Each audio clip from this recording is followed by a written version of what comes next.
Okay, Princess of Cups, water signs.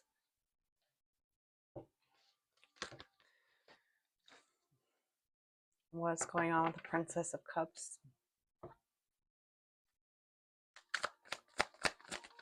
We have Page of Pentacles, and we also have the Nine of Cups flipping out.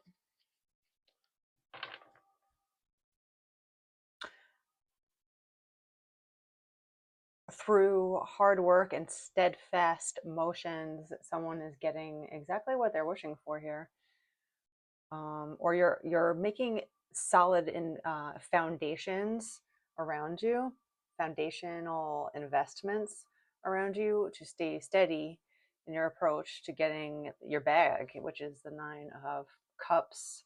Basically, this woman is jumping out of a treasure chest. The Nine of Cups represents getting all your wishes. The things that you're working towards are actually going to pay out. Okay, what else? The Star. You're shining brightly and you're standing out because of this. Whatever work you're doing, you've been doing this for a while. This is not something new that you just started, but maybe your recognition is new because of it. But you've been doing this for a long time. Like some people say, you're never famous overnight. You're famous over 10 years. But people just see the overnight fame and go, oh, that was just the luck of the draw. And no, it wasn't. No, it wasn't. You were firmly planting your feet on the ground and making your investments. And it takes a long, boring time period to just wait and just be enjoying the process of it and not the outcome. But now you're getting to the outcome part. And that's fun because you almost forgot that you were doing it because of the outcome. You were enjoying the journey, as they say, 222 on the clock. What else we got with the Five of Swords? Well, this is the thing. When it comes to fame or success of any kind, or just standing out as a star, right? A star, the star is like someone that stands out amongst the crowd in some kind of way. People are going to hate that too. Like you always get haters when you rise up. It's part of the game and it's part of just life. Some people will be excited to see you and find you inspirational or something like that, something positive. And then other people will be very immature and be jealous and hate you instead of celebrate you. But it really stems from their own point of view, their own lack of confidence. Because something about you triggers them. Your success might trigger other people to be like, well, she could do it. Why can't I do it? But they never decide to do it. That's just an example, right?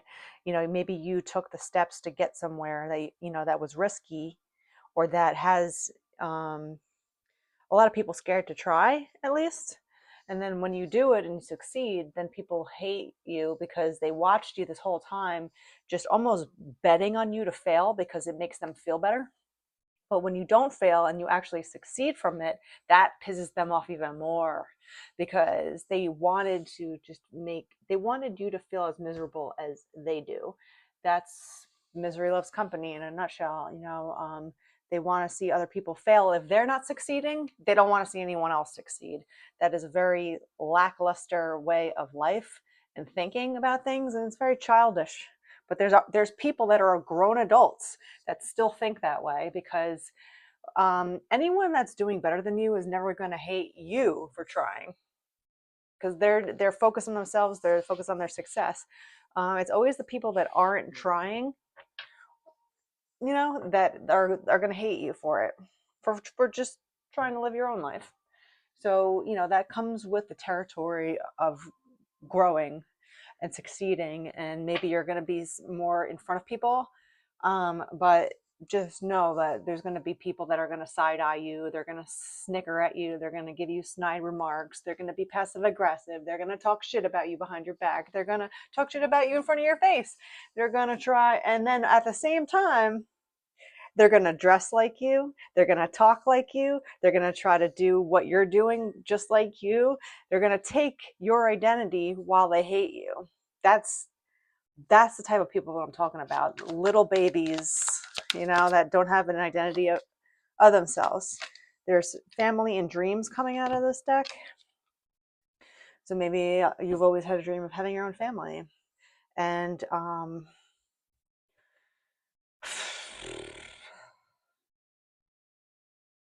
having that foundation that you've always kind of wished for, right? A secure foundation with people, where you can kind of relax into life with one another.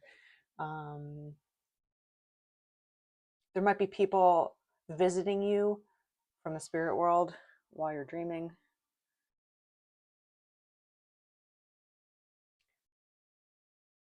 You are protected, and you will be able to feel safe. But this is not easy, and you are doing it. And whatever you're doing to invest in that, it's going to pay off.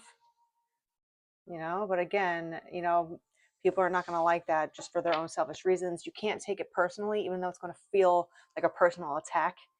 It's not personal. They're just basically telling you their biography. When someone hates you and spews all this stuff at you, projecting onto you, a lot of people will be like, how could you say that about me? I would never do that. I would never say that. I would never do that to human beings, or whatever it is, right?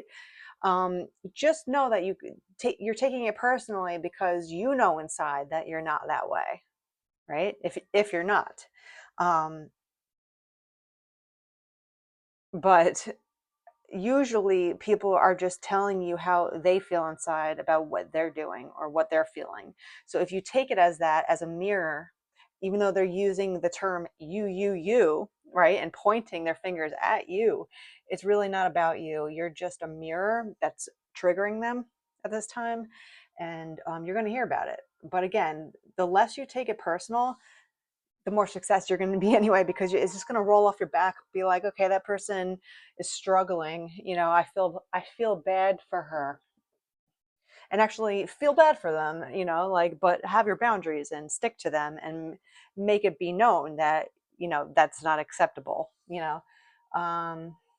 might try to ruin your fun, like any kind of narcissistic, tantrumy human would. Like if they see you having fun and succeeding and smiling, laughing, and just having a time, let's say, and they're in the same room as you, they will stomp and complain and throw a fit, or all of a sudden they have this strange health concern, so they turn all the attention towards them, or something like that, where it's just like, oh, that person's getting attention, I have to make a bigger tantrum to get everyone to turn my way. It's very strange. I just got an example in my head of something that happened in my own life, just one example of many, but I'm in an extracurricular activity. I'm in a classroom of some sort, a studio, and no one really knows, my background or who I am or what I'm dealing with at the time. I just step into the studio. I just want to, do my thing, have some fun, hopefully, have a good sweat and leave. But however, a lot of people just think that I show up 100%, even though it took me hours to get to this place of being able to take a class again after a really, really long time of being sick and injured. So I'm still not 100%. I go into the classroom, even though it looks from the outside I'm okay. On the inside, I'm still struggling with a lot of health concerns, and I can't breathe very well. And I'm very out of shape. Because I used to be in very good shape, and then I lost it all when I was sick for a very long time, for years. So I just get myself back, and I try to get myself together. I get there, I'm like, wow, I made it, I got it, I'm doing this again, thank God that I can do this. but I'm struggling through the class because I'm not well 100%. So at one point, I remember it being a very, very hot day. And I don't know if you've ever worked out in the heat, but sometimes you just get to a point where it's like you're gonna vomit. It's too hot. You're overexerting your body. I don't know if you've ever worked out that hard where you vomit. Hopefully you don't, but or just be because your body is in shock from not like you're used to being at a level 10 workout, but your body hasn't done that in years, but your mind still thinks you can get there. It's like the old man that used to like bench press a lot, and then all of a sudden he's 50, he's back in the gym, and he thinks he could still bench press the same amount that he did when he was like 18 years old.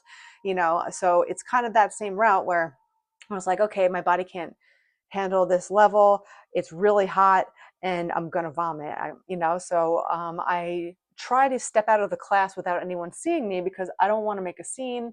I don't want anyone to like feel bad. I just know that I need to get out of this room that's like a sauna. Well, anyway, I think that one of the teachers noticed, even at 11:11 on the clock, that I was leaving the classroom early. They asked me what's up. I kind of just say that I can't breathe and yada yada. It was fine. Like the teacher didn't make a big deal out of it in front of people, but I guess they saw what was happening. And also the classroom apparently realized what was happening too, because to break, to end this story here, it goes back to the narcissistic tantrum, kid, adult, whatever you want to call it, that cannot stand if you get any sort of attention, whether it's good, bad, sideways, whatever. They saw that you got attention from the teacher, and then the next time you go into the classroom again, that same narcissist kind of makes a joke in your about you in front of the whole class, in your direction, about how they can't breathe, it's too hot, wah wah wah, and they make it seem like I did that on purpose to get attention. And it was so strange to me because it's just such a good example of how these narcissists think. They don't care if you're about to die. They just think it's like another power play to get everyone's attention on them. Meanwhile, you're not even trying to get attention. You're actually not breathing, but they'll turn it around and make a joke out of you and point the finger at you and try to gaslight you and everyone around them to make everyone think that you are just like them, basically. Because why would you think another person's just faking something like that in order to get attention? It's because they do it themselves. Because if I ever looked at someone that wasn't breathing in a class, my first reaction wouldn't be like, they're just trying to get attention. I'd be like, oh, is this person okay? Are they going to pass out on me? So that's the type of thinking that narcissists have. It's all about them. And if all eyes are on them, all is right in the world. But if anyone looks at you or anyone else that's, not giving them the attention that they need constantly for reassurance, they will have a tantrum, or they'll throw you under the bus, or they'll dismiss what's going on with you. If you are successful, they'll be like, oh, she slept her way to the top, even though you've never slept with anyone. You're like on the way to the top, you know what I mean? It's just giving me that, like, they'll dismiss you and your success because they're not getting it as much or at all. So again, it's really easy to see when you are educated on certain types of personality disorders, because you realize that all of them use the same lame tactics every single time, just a little bit nuanced, and they bring you into it. But when you look at the foundation of all their tantrum styles and what they do constantly, it's all the same shit. So you can't take it personally. I'm going back to square one here, 14:14 on the clock. You cannot take it personally if people like this try to drag you down, or drag you under the bus, or try to dismiss your success, or try to act like you're doing this because you need attention, or whatever it is. You know what you're doing. You know what's happening. You know what happened. And don't dismiss your own intuition and feelings about it. Okay, especially when you know that someone hates you underneath. Like, these are the types of people that cannot even smile at you. Like, they'll literally have this grimace on their face when they look at you. like this like, yeah, their mouth isn't going up or down, it's just like one straight line, and they stare at you with this angry stare, and you can feel the hatred underneath it. Or even if they smile at you, that's even gross, that's even worse. They'll smile at you and say all the things like, hey friend, how are you, but underneath the face and underneath the smile and underneath the small talk, they absolutely despise you, they hate you, and you can feel it, right? It's very obvious when you are attuned again to what they do and how they cover themselves up, and what they tell themselves in order to feel good about their shitty ways too, because a lot of narcissists like to pretend like they are the only victim in this world, and they're doing all their bad doings and things that they do to other people. It's because of this, that, and this, and they rationalize their own bad behavior because they feel bad for themselves. No one else can have any struggles. No one else has gone through the blah blah blah, so there's no empathy involved. There's no understanding. It's all about them, and they need the attention. So this is going to stir a lot of pots, in a sense that even your pure success, like you're not even paying attention to these haters, and that's another thing. Just remember, don't take advice from people that you wouldn't trade your life for. Yeah. So again, take this with a grain of salt, like a shot of tequila, you know what I mean? And just throw it back and be like, yeah, okay, and move on. They'll hate that even more. And that was a really long rant on that. So I think that you are succeeding, and you're going to be building a foundation again when you're with the right family foundation. Um, and things happen to you outside of the family, again, you don't even care, because you have what you need, you have your foundations, you have your morals, you have your dignity, your faith, what you stand on in life, whatever it is, what you stand on, when you stand up for, who you stand up for, right? So it doesn't matter what all these other little chittery chattery haters are going to say. It doesn't even matter. It does not even matter at all. So should we pull any more? Okay, let's pull some more. So what is this success then? What's the star about? What's the star in the Nine of Cups? We have the Queen of Swords.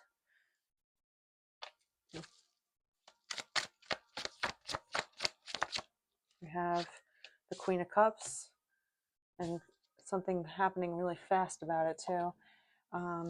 This is going to happen, like, you're going to feel like it's coming out of nowhere, even though this is years in the making.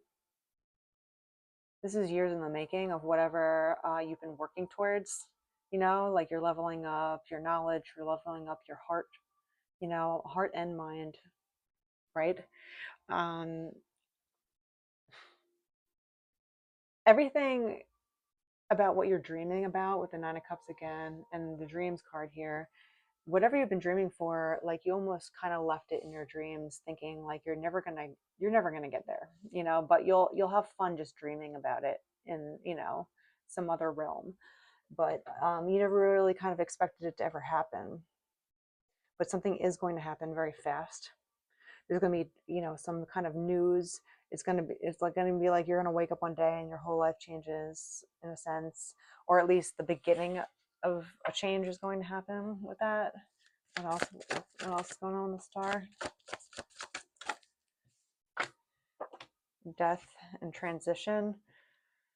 Yeah, you're transitioning out of whatever you've been through, and you're going towards something that you've been traveling towards for a very long time. So let's go back to the best card here, which is the Nine of Cups. So what's going on with the Nine of Cups? Wow.